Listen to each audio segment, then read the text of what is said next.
Қайырлы күн достар, бүгін осындай котлеттер дайындайтын боламыз, ол үшін видеоның соңына дейін қараңыздар. Бауырымызды тазалап алып, осылай етіп бөлшектеп ұсақтап турап бір ыдысқа саламыз да блендерден өткіземіз. Мен блендерден өткіздім. Негізінде массировкадан де өткізуге болады, ет тартқыштан. Және ұсақталған пиязымызды майдалап турап бірге қосып жібердім, екеуін бірге блендерден бірге өткіздім. Және үстіне жұмыртқамызды саламыз, 2 жұмыртқа салдым. Және осының үстіне сүтімізді құйып, барлығын біркелкі араластырамыз. Енді үстіне ұнымызды салып, миксермен жай жылдамдығымен араластырамыз, немесе шаншқымен де араластыруға болады.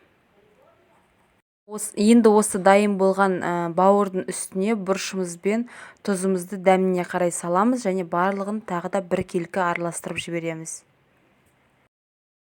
Енді газымыздың отын жағып, табамызды қойып, майын құямыз. Майын көп құймаймыз, тек кішкене ғана құясыздар. Және бір ас қасықтан салып пісіресіздер. Осында екі жағы қызарып, майымыз қайнап тұруы тиіс.